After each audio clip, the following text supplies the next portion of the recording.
Hello students, how are you? All well? Okay, let's start the remaining exercise of chapter number 13. Clear? Let's start with exercise number 17 and we will see 17 to 22. Okay, exercise number 17, the fission properties of plutonium 94-239 are very similar to those 92-235 uranium. The average energy released per fission is 180 MeV. How much energy in MeV is released if all the atoms in 1 kilogram of pure plutonium 94-239 undergo fission? मतलब कि 1 kilogram uranium से कितनी energy बाहर आएगी।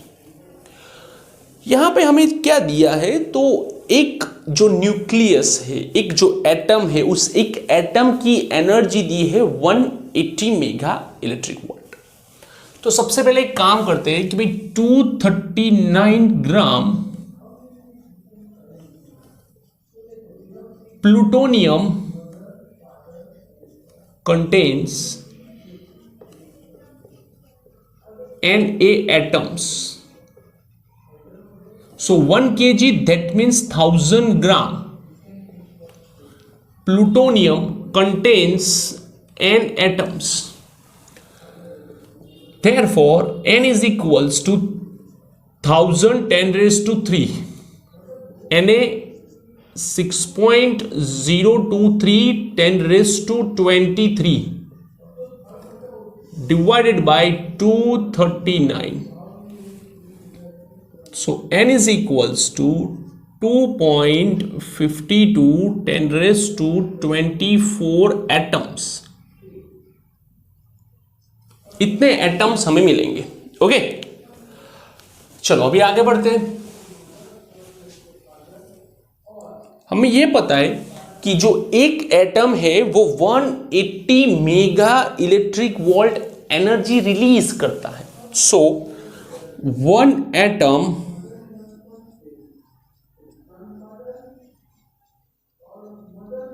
Released 180 mega electric volt. So n atoms released E energy. So the total energy E is equals to N into 180. It is 2.52 into 180. It is 453.6. Sorry, 252 into 10 raised to 24 into 180. 10 raised to 24 mega electric volt. So 4.54 10 raised to 26 mega electric volt energy released from the 1 kilogram of plutonium. Okay, तो ये है exercise number 17। Write down. Let's go for exercise number 18। क्या कहते हैं? A 1000 megawatt fission reactor consumes half of its fuel in 5 years. How much uranium 92-235 did it contain initially? Assume that the reactor operates 80% of the time, that all the energy generated arise from the fission of uranium 92-235 and that this nuclide is consumed only by the fission process. Okay, अब एक बात याद रखो, उन्होंने क्या बोला है कि हमारे पास एक न्यूक्लियर रिएक्टर है जिसके 5 साल के बाद उसके अंदर कुछ यूरेनियम बचता है। तो इनिशियल में कितना होगा? हाफ यूरेनियम बचता है, तो यूरेनियम डबल होगा। एक बात याद रखना कि कभी भी हमें कितना बचा वो नहीं मिलेगा। हम यही फाइंड कर सकते हैं कि उसमें कितना यूज हुआ। अब उन्होंने बोला है कि हाफ पेंडिंग रहता है, मतलब जितना यूज हुआ उतना पेंडिंग रहता है, तो डबल हमने पहले लिया होगा। शुरुआत बहुत ही इजी वे से करते हैं कि भी 5 साल time period, T 5 years, 5 years का 80%, 5 years का 80%, एक ईयर में सेकंड कितनी होती है? 3.154 10⁻⁷ मल्टीप्लाई 80 डिवाइडेड बाय 100। ओके, तो ये गया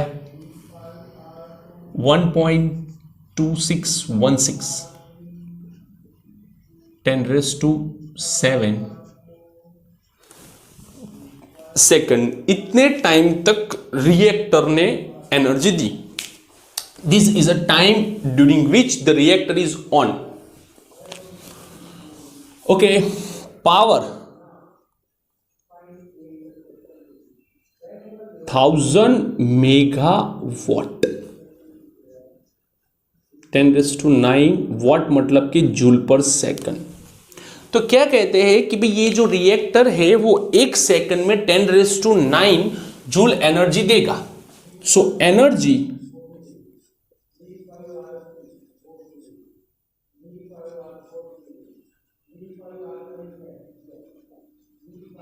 provided by reactor in capital T time is E is equals to 10⁹ multiply 1.2616 10⁻⁷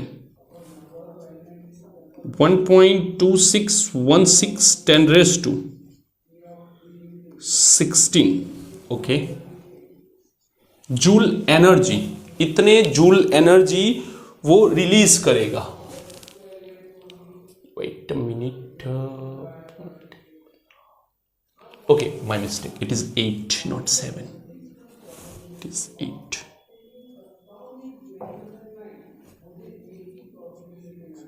17 जून 1.2616 10⁻⁷ जूल, इतनी एनर्जी ये रिलीज करेगा।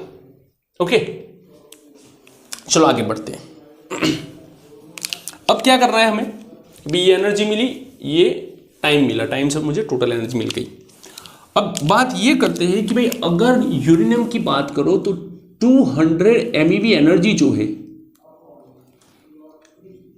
MeV energy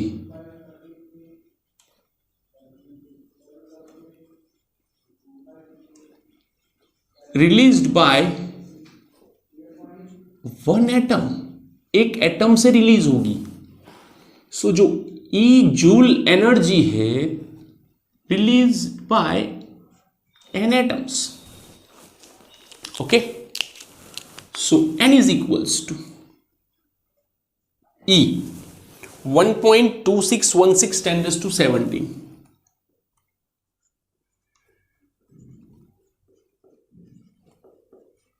divided by 200 m electron volt 1.6 10⁻⁻⁹ 1.2616 10⁻⁷ divided by 3.2 10⁻⁻11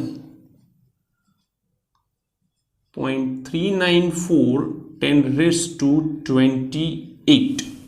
So it is 3.94 10⁻27 atoms use हुए होंगे। कितने? 3.94 10⁻27 एटम्स जो है वो यूज हुए होंगे। चलो अब बात करते हैं कि भाई अगर Na एटम्स है, Na atoms contain mass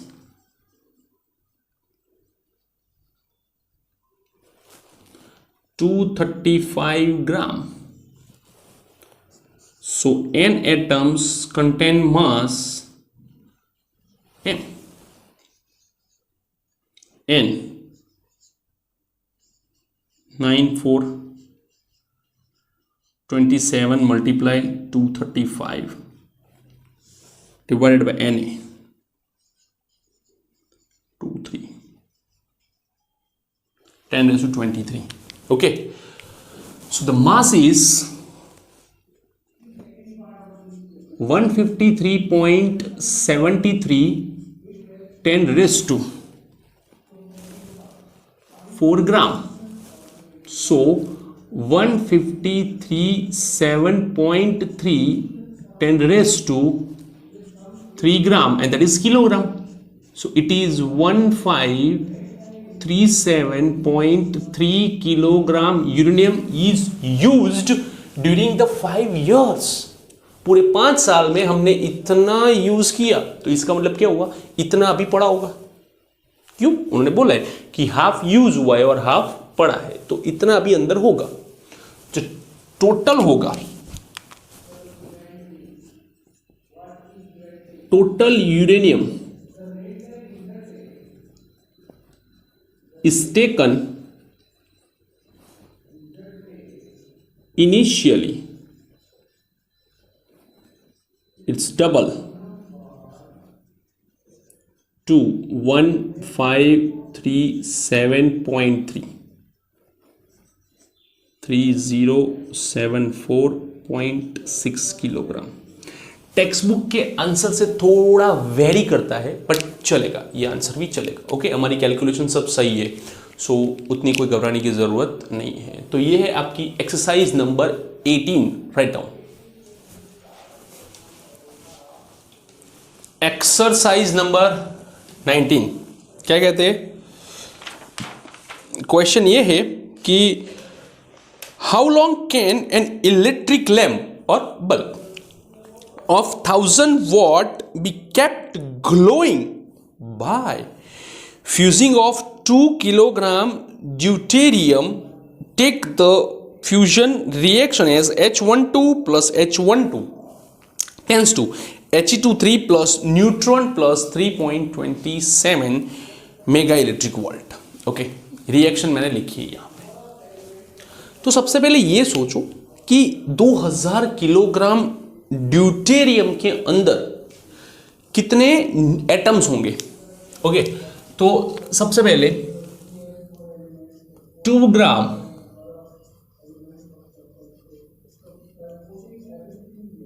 deuterium contains Na atoms. So 2000 gram deuterium contains n atoms.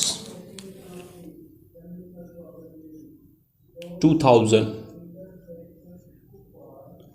6.023 10 raised to 23 divided by 2. 6.023 10 raised to 26 atoms. Okay, 2000 kilogram के अंदर इतने एटम्स होंगे. ठीक है, अभी जो 2 एटम है यहां पे H12 प्लस H12, ये 2 एटम है. 2 एटम के फ्यूजन से 3.27 MeV एनर्जी रिलीज होती है. सो bye fusing 2 atoms, 3.27 MeV energy released. So by fusing n atoms, E energy will be released. E is equals to n 6.023 10 raised to 26 multiply 3.27 mega 6 into 1.6 10 raised to minus 19 divided by 2. Okay, तो इसका calculative answer आता है E is equals to 15.75 10 raised to 13 joule. 15.75 10⁻13 joule. इतनी energy 2000 ग्राम और 2 kilogram deuterium में से मिलेगी। Okay, so lamp uses 100 joule energy in 1 second. So lamp uses E joule energy in T seconds. So T is equals to E 1575 10⁻13 divided by 100. 15.75 10⁻11 second, ये रहा time. Okay, so T is equals to 15.75 10⁻11 3.154 10⁻7 second से divide करो तो ये year में convert हो जाएगा, तो पूरा मिलेगा 4.99 10⁻4 ईयर्स। इतने सालों तक ये बल्ब चलता रहेगा 2 किलोग्राम ड्यूटेरियम की मदद से। तो ये है आपकी exercise number 19, write down.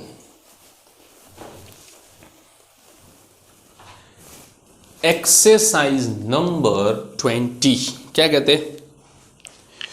Calculate the height of potential barrier for a head-on collision of two deuterons. Hint: the height of the potential barrier is given by the Coulomb repulsion between the two deuterons when they just touch each other. Assume that they can be taken as hard sphere of radius 2 fermi-meter. Okay. मतलब जब ये दोनों एक दूसरे के contact में आएंगे, when they touch with each other, when they touch with each other,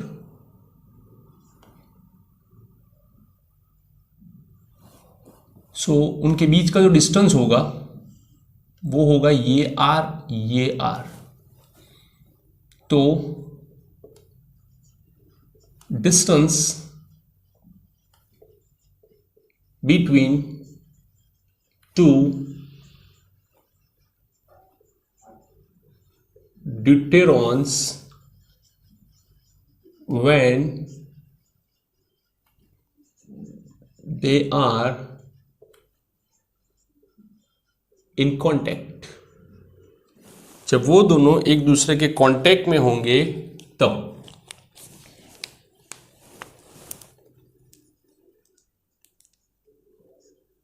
R plus R, it's 2R. 2 into 2 fermi-meter, 4 10⁻⁻15 metre. तो ये हो गई दो के बीच का डिस्टेंस। ओके, अब जब ये दोनों एक दूसरे के कांटेक्ट में होंगे तब पोटेंशियल एनर्जी उन दोनों की, potential energy of this system, energy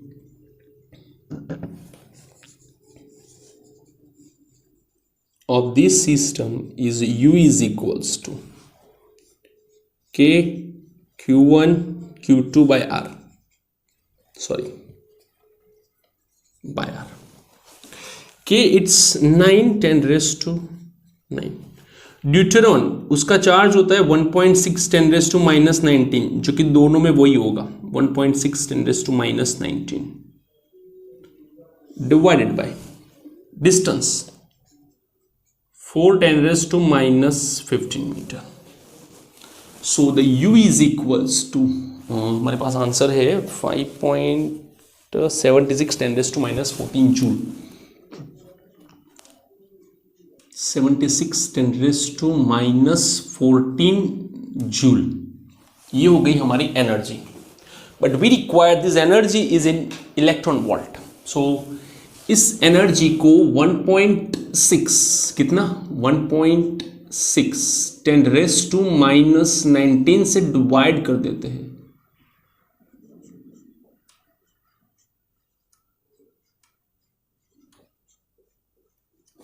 तो हो जाएगा 3.6 10⁵ electron volt, 360 10⁵ electron volt, 360 kilo electron volt, 360 kilo electron volt, ये हो गई U। तो ये जो एनर्जी मिली वो दोनों की मिली, तो मुझे किसकी चाहिए, सिर्फ एक की। So energy of each deuteron is U1 is equals to U/2। 180 kilo electron volt का इंडिविजुअल पोटेंशियल बैरियर होगा, हर एक का potential barrier 180 kilo electron volt होगा। तो ये है आपकी exercise number 20, write down. Exercise number 21 क्या कहते हैं, from the relation R is equals to R0 a⁻⁻⁻, where R0 is a constant and A is the mass number of a nucleus, show that the nuclear matter density is nearly constant, that is independent of A। Okay, simple है कि density is equals to what, density is equals to mass divided by volume। density is equals to the total mass divided by total volume। total mass, ये जो total mass है वो mass एक का nucleons into number of nucleons, ठीक है।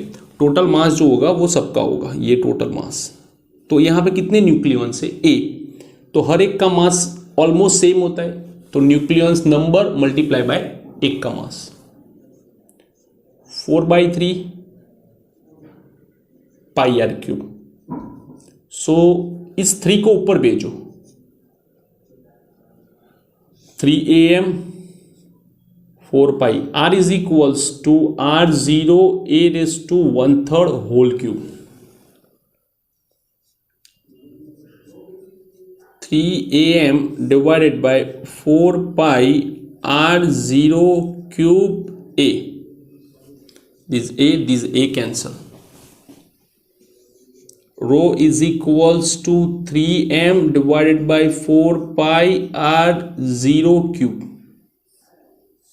यहां पे देखो आप, ये डेंसिटी का फॉर्मूला बना जिसमें कहीं पे भी आपको एटॉमिक मास नंबर नहीं मिलेगा, तो this is independent from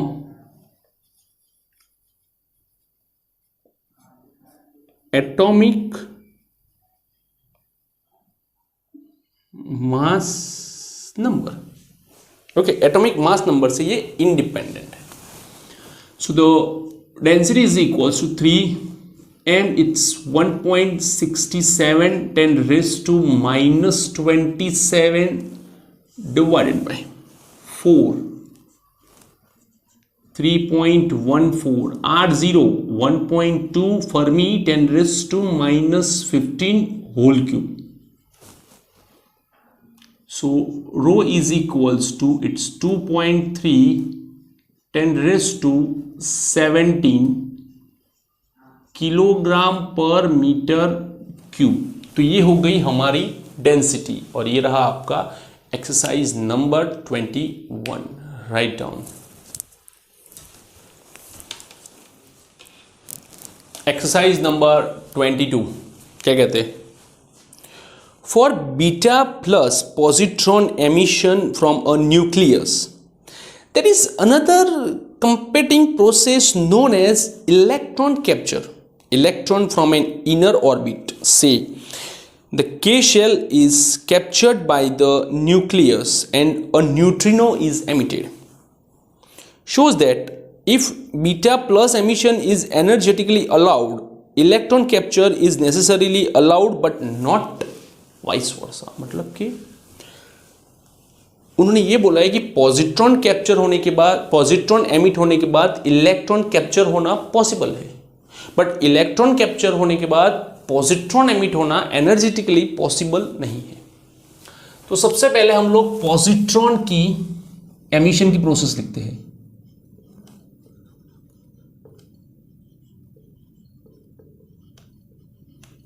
emission of positron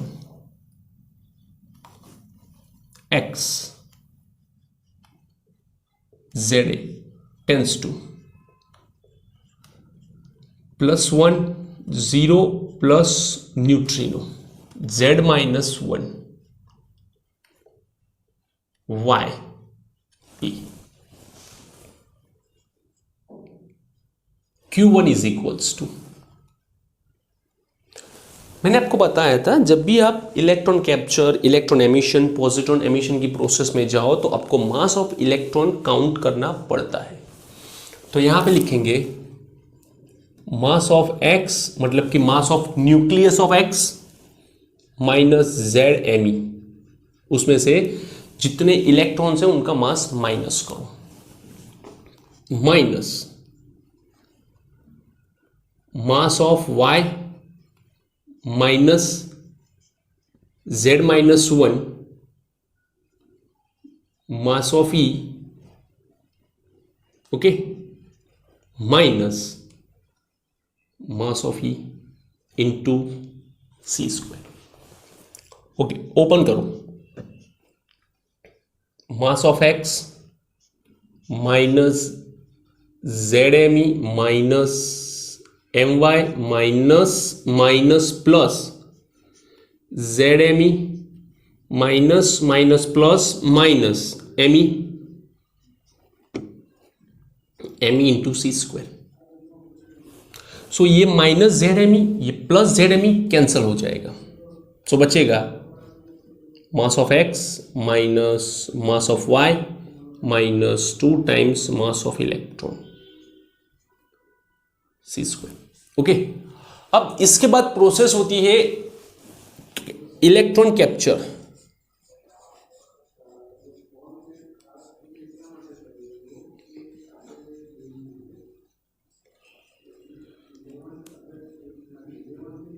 electron capture process X Z A plus electron minus 1 0 tends to Z minus 1 it's Y A plus neutrino. इसका मास काउंट करते हैं. It's Q2. Q2 is equals to mass of X Z mass of electron plus mass of electron minus mass of this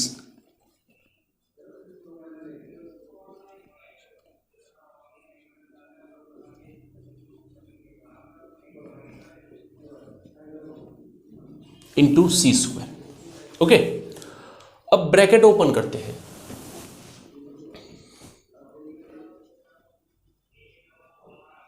M X minus Z M E plus M E minus M Y minus minus plus Z M E minus minus plus minus M E C square. Minus Z M E plus Z M E cancel, plus M E minus M E cancel. तो ये हो गया आपका M X minus M Y into C square. Okay, that means when Q1 greater than 0, Q2 greater than 0 is possible. ये possible है कि आप पहले पॉजिट्रॉन को एमिट करवाओ, देन इलेक्ट्रॉन को कैप्चर करवाओ, that is possible. But Q2 greater than 0, then Q1 greater than 0 is not necessary.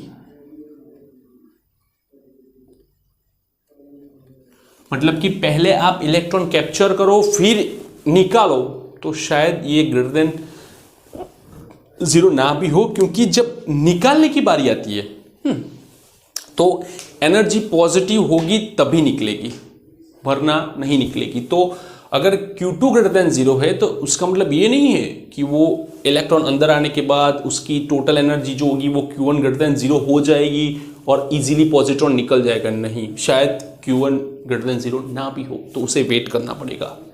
Okay, तो ये रिवर्स पॉसिबल हो सकता है. तो यहाँ पे ये लेक्चर ख़त्म होता है. हमने सभी न्यूमेरिकल्स को बहुत अच्छी तरह से देखा है. I hope you enjoy this video. Okay, अगर पसंद आया हो तो लाइक करो, कमेंट करो. Thank you for watching this video.